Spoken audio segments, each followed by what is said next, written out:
자, 3강 1교시 수업을 시작을 하겠습니다.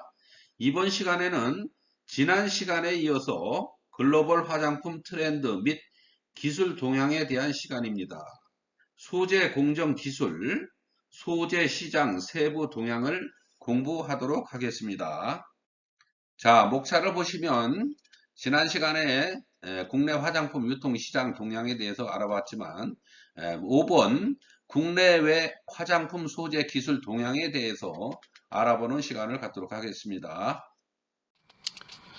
다음은 바이오 공정 기술에 대하여 살펴보겠습니다.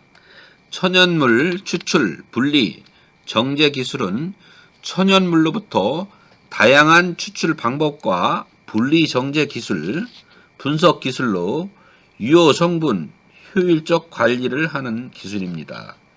전통적인 추출, 분리, 정제 기술은 열수, 용매, 증류, 냉온 압착법에서 최근에는 초임계, 초고압 추출이 가혹 조건에서 효능 성분의 용출을 강화하는 프로세스로 기술 개발이 진행되고 있습니다. 신추출 공정 기술의 개발을 통하여 친환경적이면서 적은 에너지를 이용하여 이산화탄소 배출량을 최소화하는 환경 문제에 대응하는 화장품 소재 기술이 지속적으로 연구되고 있습니다. 발효는 미생물이 무산소 조건에서 유용한 유기물을 만드는 과정으로서 좀 더 자세하게 살펴보면은 첫 번째로 미생물을 이용한 음식 보존 방법, 즉 일반적인 생활의 정의로 음료나 산성 유제품을 생산하는 모든 과정과 두 번째로 산업에서의 일반적 정의로 산소 또는 무산소 상태에서 일어나는 대량의 미생물 공정, 그리고 세 번째로 과학적 정의인 무산소 상태에서만 일어나는 에너지 방출 대사 과정, 네 번째로 당이나 유기물로부터 에너지를 방출하는 대사 작용으로서 산소나 전자 전달계를 필요로 하지 않고 대신 유기 분자를 최종 전자 수용체로 사용하는 과정을 예로 들 수가 있습니다. 이러한 발효 기술을 이용하여 미생물의 대사 산물인 다양한 지질 성분 친환경적 제조가 가능하였으며 이를 화장품 원료로 하는 접근이 최근의 기술 트렌드입니다. 또한 미생물 발효 기술을 융합하여 신규 화장품 소재를 다양한 분자 구조의 형태로 제조할 수 있게 하는 것이 또 다른 방향입니다. 발효 기술을 이용하여 신종 리피드, 신종 발효 오일, 신종 식물 단백질, 바이오 계면 활성제 개발 등이 가능하게 되었습니다. 다음은 바이오 공정 기술 중에서 프로바이오틱스, 마이크로바이옴에 대해서 설명을 하겠습니다. 프로바이오틱스는 세계 보건기구에서 적당량을 섭취했을 경우에 인체에 이로움을 주는 살아있는 균이라고 정의했습니다. 즉 우리 몸에 유익을 주는 균 총칭을 말하는 것이며 독성이 없고 비병원성이어야 합니다. 프로바이오틱스는 그 모양에 따라 간균과 구균으로 분류되며 대표적인 타입은 락토바실러스로 가장 보편적인 타입으로 젖산균이라고 불리기도 합니다. 비피도 박테리움은 유제품에서 찾을 수 있고 자극성, 장 증후군을 완화시켜 줍니다. 식약처에서 유산균, 균주, 고시형으로 인정한 것은 19종류가 있으며 락토바실러스 11종, 비피더스 4종, 락토코커스 1종, 엔테로코커스 2종, 스트랩토코커스 1종이 있습니다. 바이오롬, 마이크로바이오롬, 특정 환경에 존재하고 있는 미생물들과 이들의 유전 정보 전체를 말하는 것으로 인간 몸체 안팎에 서식하고 있는 미생물들과 그들의 유전 정보체 전체를 의미합니다. 마이크로 바이옴에 대해서 좀 더 자세하게 살펴보시기를 바랍니다. 동물의 피부에도 상제 미생물은 미생물 상호간 물질 혹은 신호 교환을 통하여 피부에 영향을 주며 더 나아가서 미생물과 피부세포가 물질 혹은 신호를 주고받으며 피부의 건강에 큰 영향을 줄 수 있음이 연구되었고, 특정 장내 미생물과 대사산물이 아토피 등 피부 질환에 대한 효능 결과가 밝혀지고 있습니다. 다음은 펩타이드 공정에 대해서 알아보겠습니다. 펩타이드 또는 펩티드는 아미노산의 중합체로 보통 소수의 아미노산이 연결된 형태로 펩타이드라 부르고, 많은 아미노산이 연결되면 단백질로 부르게 됩니다. 이러한 펩타이드 및 단백질 구조에서 아미노산 간의 연결은 아미드 결합 또는 펩타이드 결합으로 이루어져 있으며, 펩타이드 결합이란 카르복실기와 아미노기 사이에서 물이 빠져나가고 CONH 형태를 이루는 결합을 말합니다.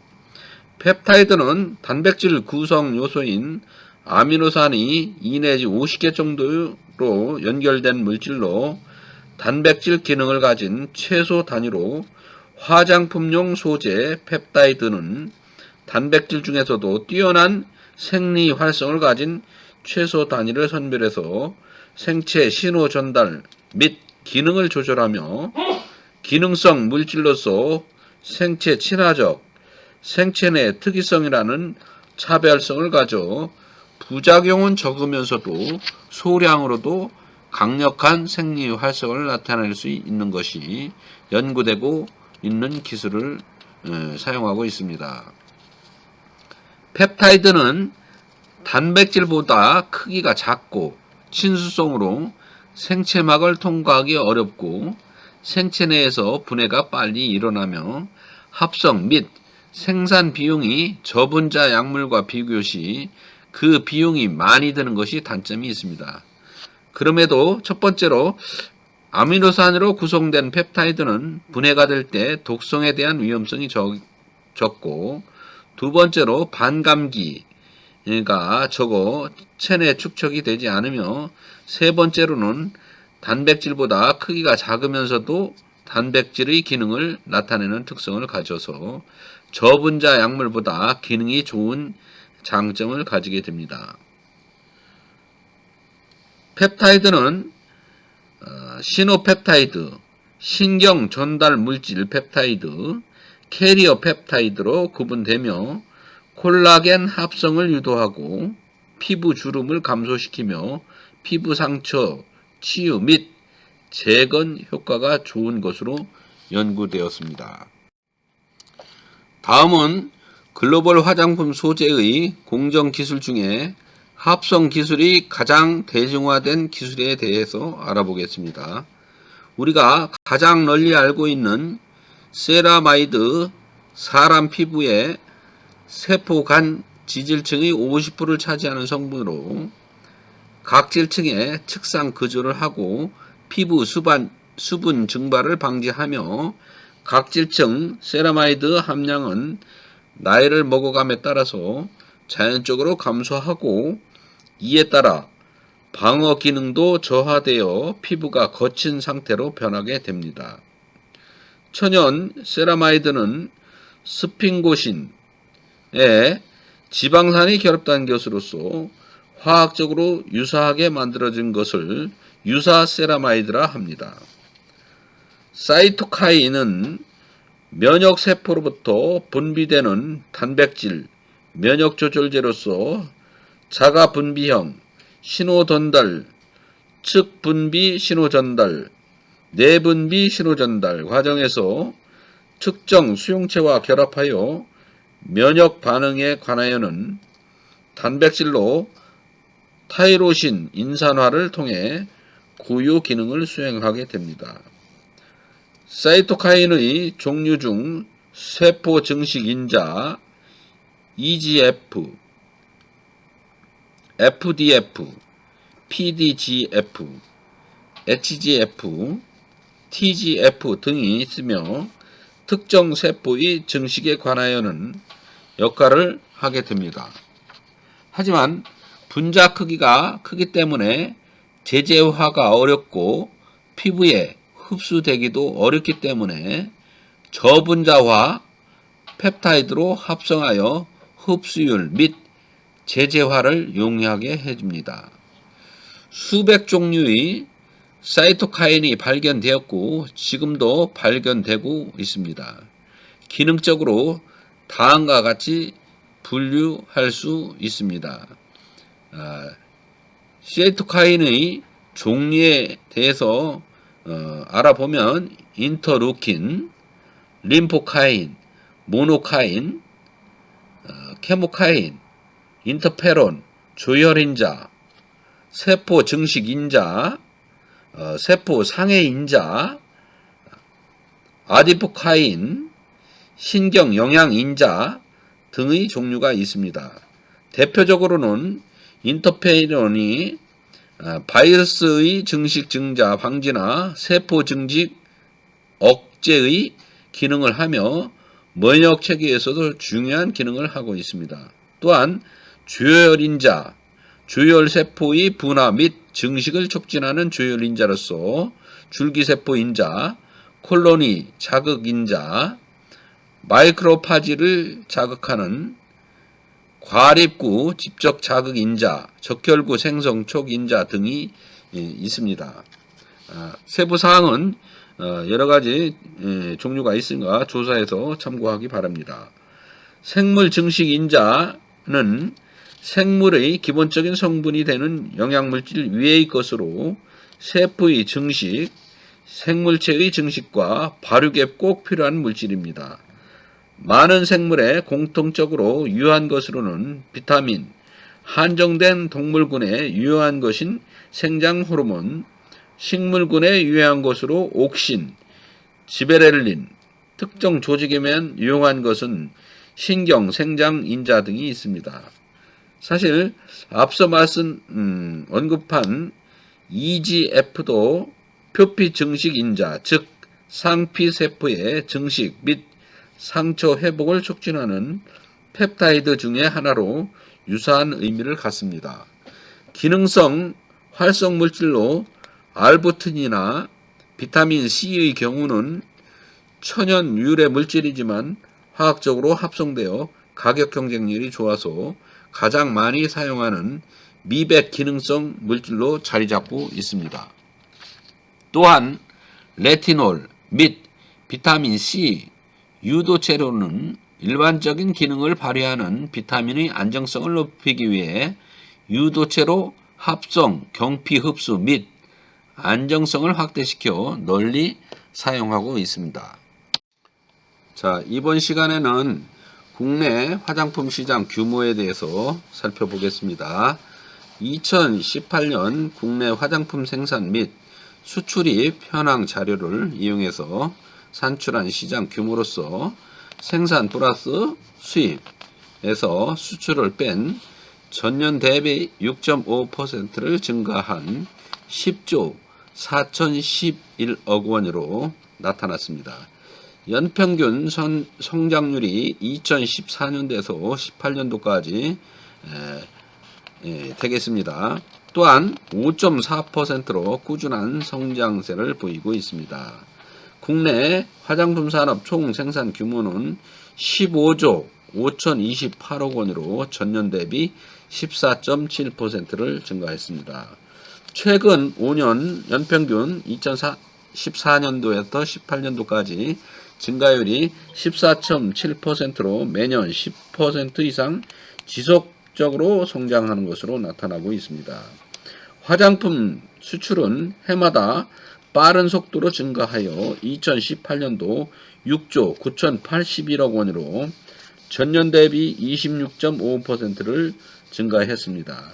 수입은 1조 8,064억 원으로 전년 대비 5.4% 증가했습니다.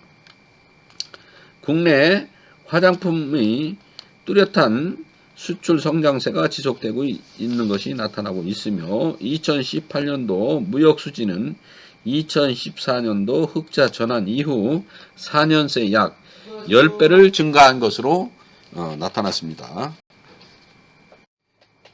자, 다음은 화면에서 보시는 바와 같이 연도별 화장품 시장의 규모에 대해서 살펴보겠습니다. 2018년 식품의약품안전처에 등록된 국내 책임 판매업소 수는 12,673개소이며 전년 대비 839개소가 증가했습니다. 그 중에서 생산 실적이 있는 업소 수는 6,487개소로 전년 대비 658개소가 증가했습니다. 최근 화장품법 개정으로 기존 의약 외품으로 분류되던 일부 품목, 즉 화장 비누 등이 화장품 전환에 따라서 향후 제조 책임 판매 업소 수가 꾸준히 증가할 것으로 예상이 되고 있습니다.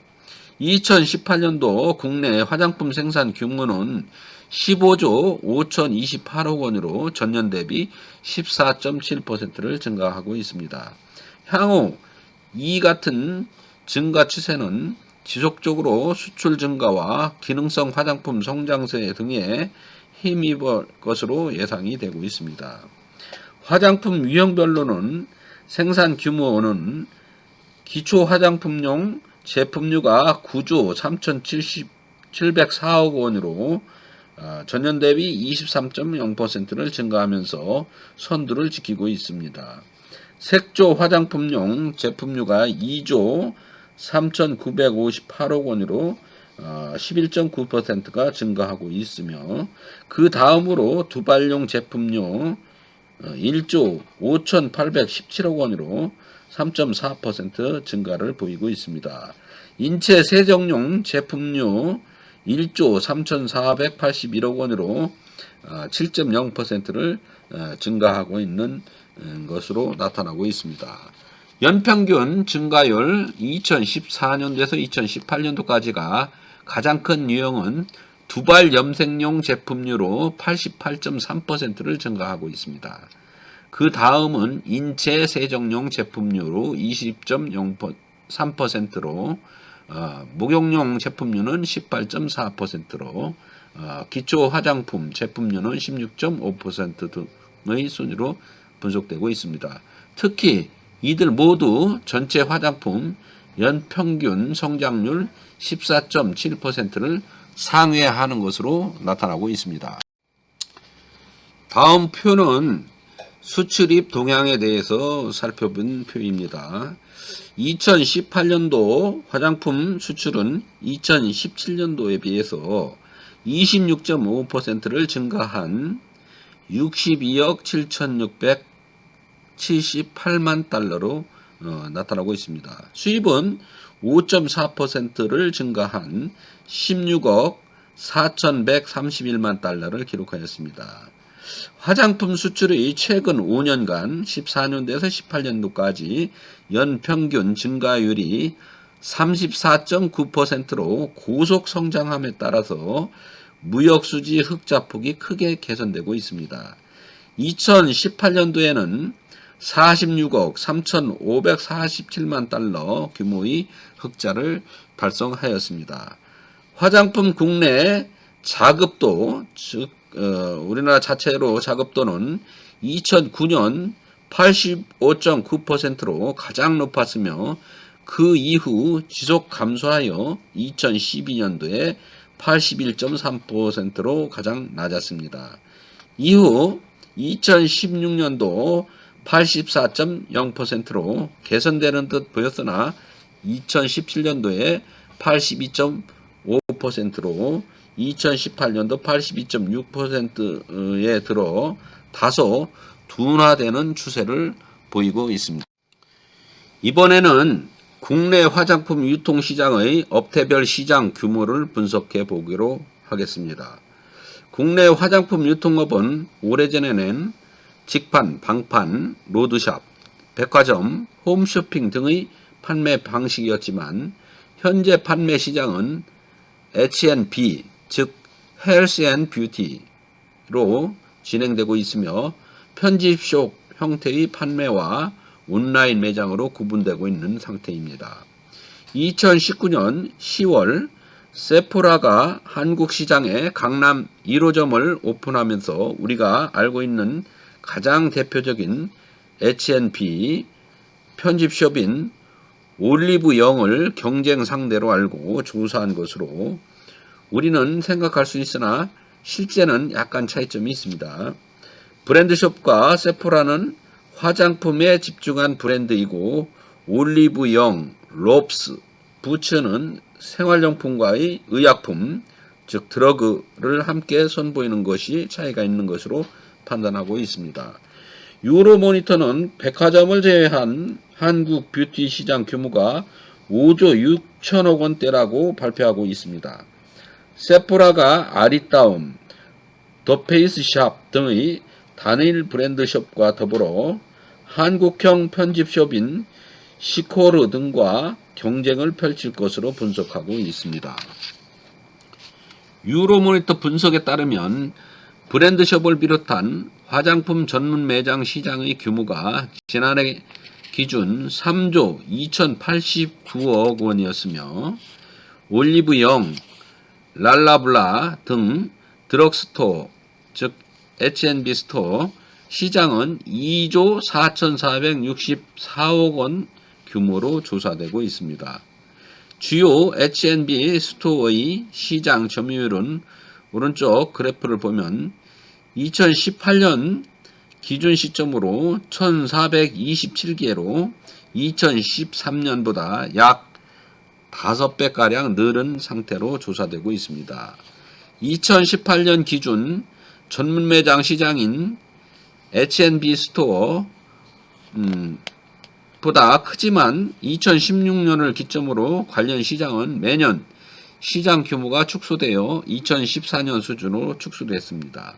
반면 드럭스토어 시장은 2013년 이후 연평균 32.8%를 성장하고 있습니다. 2013년 대비 시장 규모는 313%나 커져 있는 것을 알 수가 있습니다.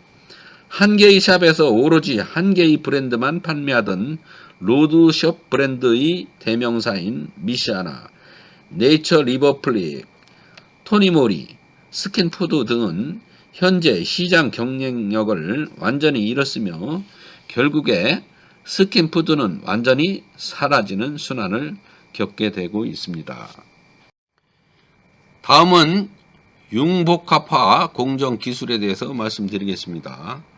화장품 중 주로 색조 화장품에 사용하는 파우더 분체류는 중력이 부착 입자의 상호간의 힘보다 작은 것을 분체하고 있으며 큰 것은 입체로 분리하고 있습니다.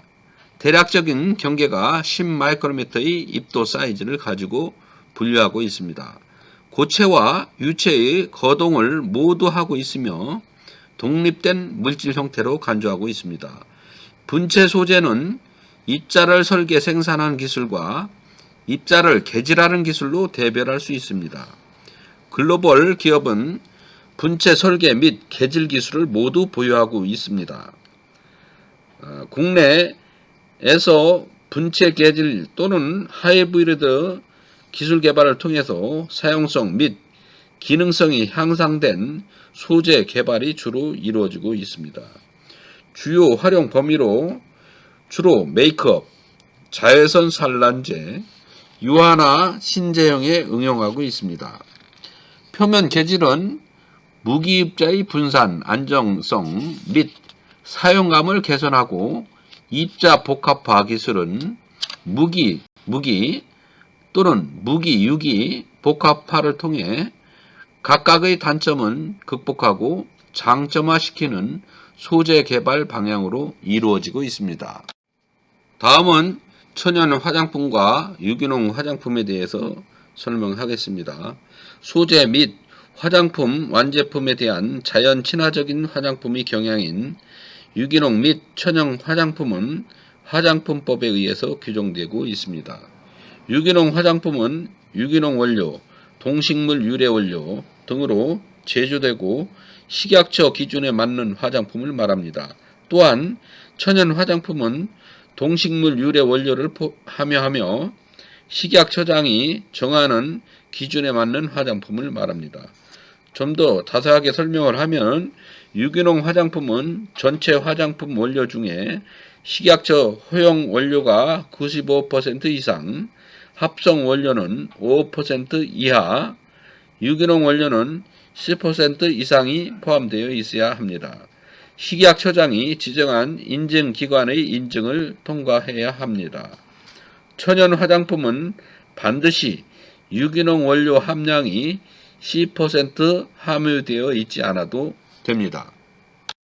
자, 3강 1교시 수업을 마치겠습니다. 여러분 고생하셨습니다. 고맙습니다.